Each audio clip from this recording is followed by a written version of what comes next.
ladies and gentlemen, it is such a pleasure to have a great artist with us today who really is an artist. He is an actor. He is also an artist. What is the artist that when you do, what is that called? Well, we use performance capture. Performance capture technology. But I really became aware of him when I met him a little while ago, maybe like 2 years ago, when I saw him when you were doing the Planet of the Apes. And he was showing how he was acting, and then underneath was the motion capture. And he is such an amazing actor. You love him from Lord of the Rings.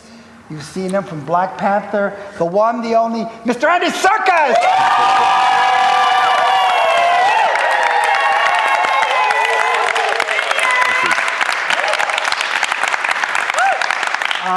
I am very honored to have Andy as the director of a film that I've written. And so we're working on a project. So I've gotten to know that he's known in Hollywood as the nicest man in Hollywood, and that is absolutely true. No, it is true. It is absolutely true. It is, I'm telling you. Not today, no, but it's true. But he is. He came out of his busy schedule with 8,000 meetings, but he wanted to come and support you. And so, Andy, can you talk a little bit about what was the start for you? I mean, where was the initial start, and how did your family feel about that?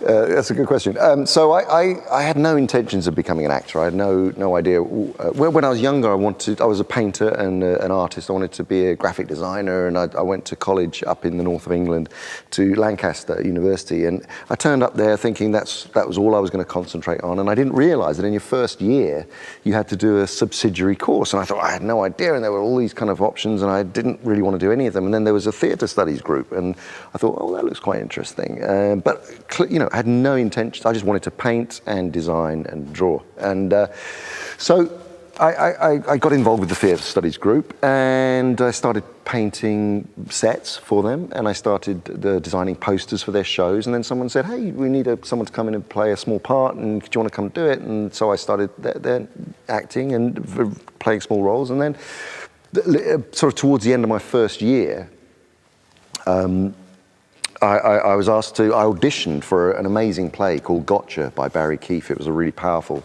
piece of drama, and I got the main role in it. And so going through the rehearsal process and working with a really fantastic student director, but literally by the end of the process of doing that rehearsal period and then doing the play, I decided to completely change what I wanted to do and to begin. I thought I don't want to spend my life behind a drawing board or an easel. I want to do this. I want to do what you guys are doing. So I phoned up my parents. I said, I found out what I want to do with my life. I'm so excited. And it was like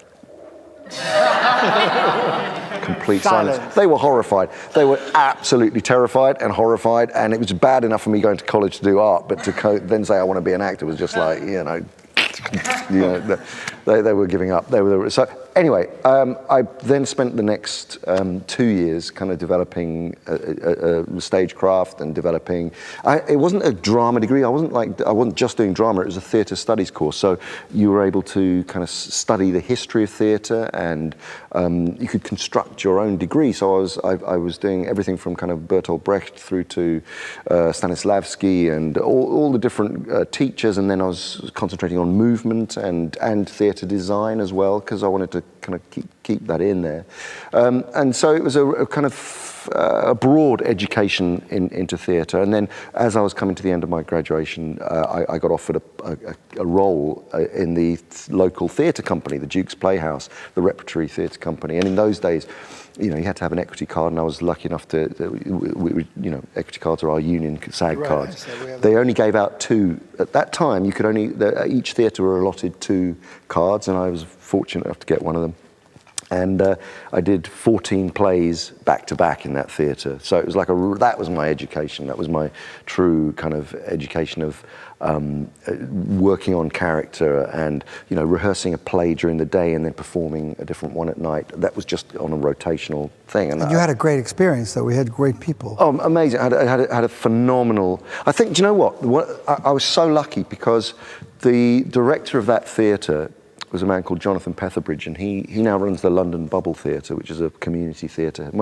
And the Duke's Playhouse, which is where I started, he had a very, very specific idea of what theatre is and what it meant and how it was engaging with the community. And he always thought acting, and I think I've always carried this with me as a result, is not a kind of an activity to satisfy one's own ego in a way, that it provides purpose, that it provides that there is a real driving force and an energy behind acting which can actually affect society in a big way if you choose to view it from that way. So it was quite a political standpoint in a way, but it's making a difference. Yeah, it's about and rather than kind of stressing over playing a character, it's like, what does this character mean in this story? Or what is the research I need to go out and do and gather and then bring back and share with an audience that is going to change their perspective by me walking in this character's shoes? How is it going to affect and change the perception of the audience? So that was my education, I suppose, and that is something that I've always borne, in choices of roles, and when I was lucky enough to start choosing roles to play, it's and then becoming a director and all of those things. We are storytellers. We are people who can actually make a massive difference to other people's lives if we choose to view it in that way. And so yeah, and that's how it started. Let me ask you a question. I really love watching you act so much. I mean, you are such a fine actor playing many different roles. What three pieces of advice would you give to an actor coming to London? What would you tell? There's three things that an actor should do. What would that be? Well, I think what I'm describing at the moment is know why you want to do what you do. Have a very clear idea about, don't overthink it, but I think it's got to come from here. Whatever your motivation is to do this. The why, the strong why. The why for yourself. I think it's really, and that can change. It doesn't necessarily, it's not a static thing that you start off and that can change. But I think having some sense of why, rather than, I want to become famous, or I want to be well known, or I want to, what is it about this particular craft that speaks to you and makes you think I can affect change, which I think. So that's one thing. Second thing, I think is very much self-reliance, and you spend an awful long time as an actor being at the behest of other people, and I think it's really important to see yourself as creators, not just the receivers of roles that you're going to play. So that whenever you're not working as an actor, you can create in so many different ways. And actually now, more than when I started out, there are platforms to be able to do that. You can make short films, you can shoot something on an iPhone, you can write something very easily, you can put on a play. You can, I'm sure when we started off, it was just like the thought of becoming an actor was just like, my parents' reaction was just like, it was just like unheard of. No, it's better now to be an actor than ever in the history of the world. And also, it's true, because there's so much more work, in terms of the streamers now and all the platforms. So many platforms. You work in video games. You can work in, there's such voiceovers. A massively wide range of engaging with the craft. So and whatever, so I think always have something on the go that is keeping you going. And I think the third thing is which is sort of part and parcel of that is, you don't arrive at a place where you become an actor. You all the time. It's a constant search. And I was telling you the other day, I recently, I've been doing this for 35 years, and just recently I've been playing a role that I've not been anywhere near centered in, and it was just like, you'd think, oh my God, I've got so much experience, I can I can handle most situations, I can really, I've played so many different characters, but I was really struggling with this particular role, and it's kind of it was a really good and a terrifying feeling. It was terrifying because it's just like, I didn't know, it was very uncharacteristic of me to be in that position, so I had to kind of work out what it was, but at the same time, I was kind of glad that I was being shaken up and not sitting on my laurels and thinking I can handle, you know, any situation. So I think it's always being aware that kind of keep working at it and keep examining the why, I suppose. Can you tell us, what would you tell the younger self, the younger Andy Serkis, looking back now? What would you like him to know that you didn't know then? What would you like to tell the younger Andy Serkis? I think